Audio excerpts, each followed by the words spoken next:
Hey guys and gals, I'm back from Therapy Rocks to finish up. Well, I think we might have one more week after today to finish up our series on staying big and reading through the book that I wrote called The Upset That Comes with Little, a handbook for survivors struggling with spontaneous age regression, which is a form of emotional flashback that most trauma survivors experience. So far, again, we've covered a lot of information up to this point. We've covered what is spontaneous age regression, what is an emotional flashback. We have covered different quotes from survivors who talk about what it feels like to have an emotional flashback and get triggered into a younger part. We've talked about child parts, the wounded child part, the adolescent part, and the internalized perpetrator part or inner critic, or part that is attached to the perpetrator. We've talked about the most grown-up part, which is also called the apparently normal part. This is the part of us that goes on with life and leaves the younger parts behind so that it can survive and deal with whatever it has to deal with every single day. Some survivors have a very well-developed, apparently normal part. And so they do extremely well at work. They do extremely well in the world in general. But when it comes to their interpersonal relationships, where their emotional parts are running the show, they don't do so well. So we've talked about that. And now we are at the attachment to the perpetrator section of the book. This is a book that just talks a little bit about what is this phenomenon called attachment to the perpetrator and why is it so important that we understand it so that we can heal. So I'm going to read Attachment to the Perpetrator.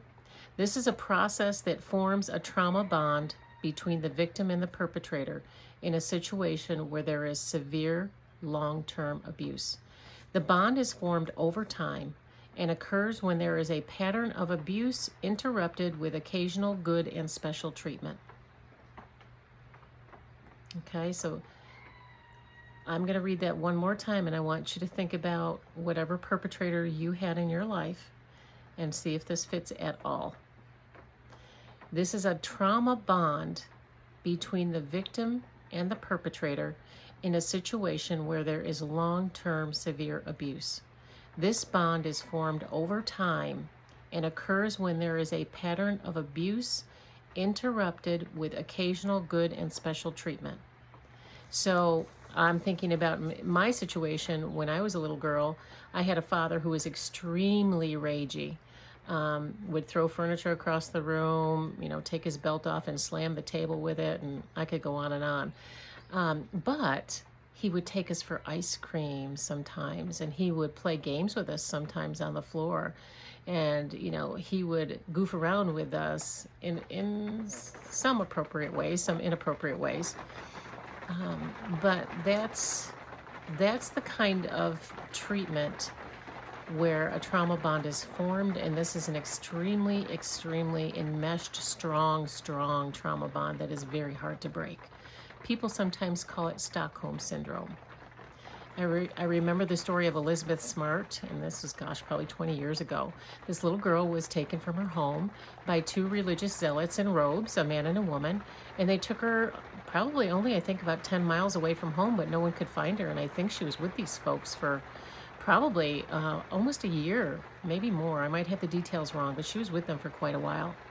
When they finally did find her, she was in a market with them, and she had her face covered, but a police officer recognized her somehow. And he said to her, "Are you Elizabeth Smart?" And she said, "No." And he said, "Yes, you are." And he went to take her, and they went to arrest her captors, and she started to cry, and she said, "What's going to happen to them?" That is a really good example of Stockholm Syndrome, and it's also called the attachment to the perpetrator. Okay, and it really can get in the way of people getting well if they don't understand that that's going on. So I'm going to continue now. When children are little, they are completely dependent on the adults in their lives, and they are hardwired to intuitively know that they must attach or die. Okay? This leaves them in a no-win situation if their caretakers are abusive, because the very people that they know they must attach to are also the same people that are causing their pain. There is the drive to attach, conflicting with the primitive drive to stay safe. They are stuck between these two primitive drives. Can I be attached versus can I be safe? The child has no choice but to attach to the perpetrator for their own survival. I often ask my patients, what is the best thing to do when you live in a concentration camp? The answer is, make friends with the warden. When the child has attached to the perpetrator, they eventually take on some of the characteristics and beliefs of the perpetrator, and they often develop an internalized perpetrator part, which is sometimes referred to as the inner critic. Sorry for the rain. I hope you can hear. I'm going to talk louder. It's raining really hard right now. I'll talk up a little bit so you can hear me better. So inner critic is a part that has very little grace for yourself or other people. A part that is constantly in the background providing criticism, not constructive criticism, but a toxic stream of thought that just is designed to keep you down, to keep you feeling shame, to keep you feeling like you are defective. If you were forced to attach to your perpetrator, celebrate, this might sound strange, but celebrate that you are clever and you are courageous. You did what you had to do to survive. And you are here to tell your story, and you can heal from this. In order to begin to break this trauma bond to the perpetrator, you need to first begin to recognize and spot the activity and thoughts that this part produces. They can be very fearful, shame-based, harsh, and judgmental. Living in an abusive household as a child can produce internal rules that are more about the law of the jungle than the reality of everyday life in the real world now. Tim Fletcher talks about this. He's a phenomenal teacher about complex PTSD. You can find him on Tim Fletcher or on Finding Freedom on YouTube. And he talks about the law of the jungle. He works with complex PTSD and addiction together. Please remember that all parts have a positive intention, and they were formed in a primitive attempt to keep you safe. Okay? So think about how that internalized perpetrator part might be trying to keep you safe. One of the things I tell people is, if you can criticize yourself enough to keep yourself down low, then nobody else is going to do it. So if I stay low and I stay near the ground right now, then no one else is going to be able to criticize me. Also, this internal critic is trying to get you to be perfect, because if you can be perfect, then there's a whole lot less likelihood that someone's going to shame you or make you feel bad. So the goal is to be perfect, because the shame that gets placed on you growing up in a household like that is just a horrendous thing for a child to carry. So there's all kinds of ways that children develop coping skills to try to be perfect and to try to make friends with the warden. Sometimes they internalize the beliefs and the thoughts of the perpetrator, and that's an especially difficult thing to conquer and to rewire, but it can be done. Step number 1, recognize and spot when that inner critic pops up inside of your psyche. And remember to give yourself grace and truth. Not shame. Okay. I'm going to go to the back of the book where there is a diagram called the shame cycle. Okay. This is the shame cycle.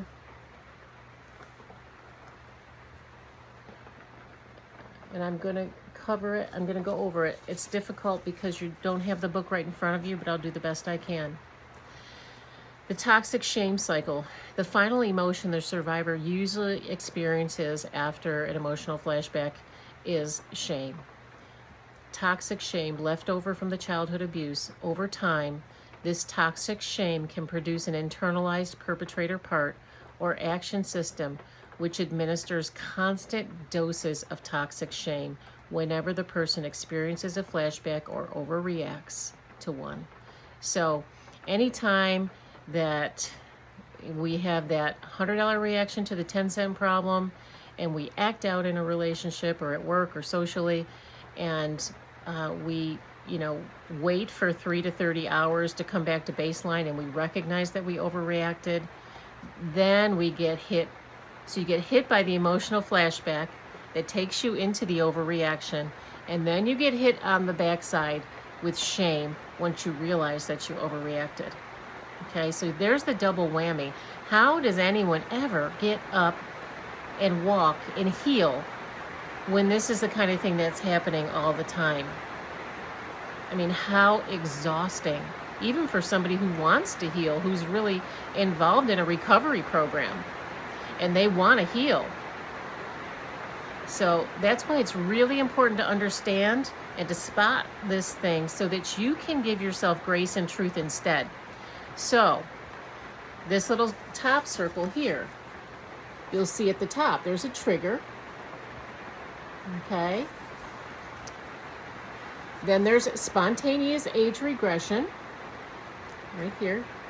So there's the trigger, you get little, you regress into the wounded child, you regress into the adolescent, you regress into the internalized perpetrator part. So you over or underreact, and then you come out of it and you experience toxic shame. And this is where you're stuck, sometimes for decades. Okay?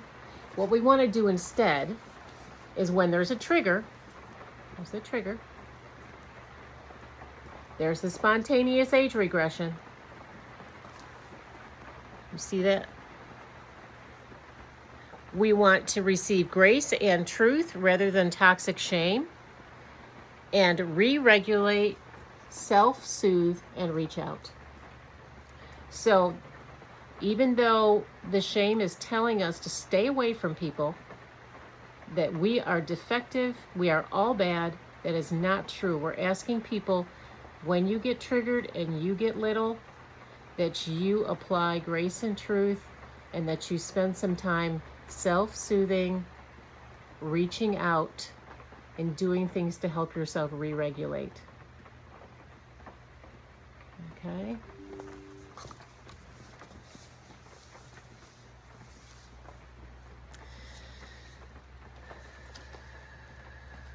I'm going to just go over one of the other appendixes that talk about re-regulation and grounding. There's lots and lots of ways that people find to re-regulate themselves. And I think I'll do some separate videos on those techniques. But I'm just going to read for now from the list that I have. And you can add, if you buy this book, you can have your own list added on here. But we want to get something going on in the body that helps re-regulate. So anything that forces you, that causes you to have experience of back and forth. Okay?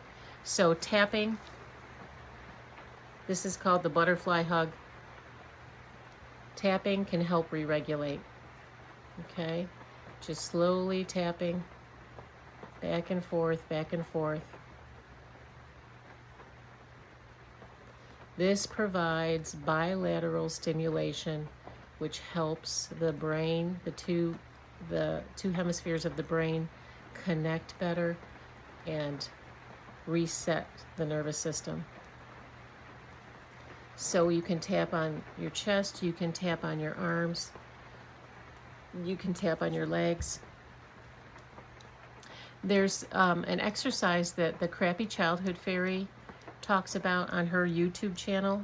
Her name is Anna Runkle, and she has a YouTube channel called The Crappy Childhood Fairy, and she does something called the Daily Practice. And I would recommend everyone go there. There's a free 40-minute course. to learn how to do the daily practice. And you really need to listen to the video so you get all the nuances of how to do it. It's not hard at all. It just takes a little bit of time, twice a day. But it really helps re-regulate your brain. It's like taking the trash out in your brain in the morning, she says. There's also something called belly breathing, prayer and meditation, positive and soothing music, taking a bath. Singing also resets and helps improve your vagus nerve tone, your vagal tone, which is the main nerve that runs down your body and regulates just about everything. So singing is a good thing. We already knew that, but just to let you know, there's some science behind it now. Taking a bath, drawing or coloring. Again, when you're coloring, you're doing this back and forth movement. Okay, so you got that bilateral again, so that's good. Journaling, you're writing back and forth. Okay, so you're writing while you're going back and forth. Sharing with others can be very re-regulating. Calling a friend, having them help you walk through a flashback. And again, this list is only meant to get you started. Feel free to add to the list as you identify your favorite techniques. Okay? Re-regulation and the ability to re-regulate yourself takes a lot of practice, but it is so, so important to healing. So that is what we're going to, that is all we're going to cover today, because again, I want to keep these videos short. And we're going to go into a section now where I'm just going to read a word from the author, who's me. And this is something I put at the back of my book, and I thought it might be helpful. My relationship with Jesus Christ, along with a great deal of hard work and persistence, has made it possible for me to heal and integrate from a childhood filled with very scary experiences. Like many survivors, I endured a great deal of childhood trauma and then went on to reenact some of this trauma and abuse in my own relationships as a teenager and young adult.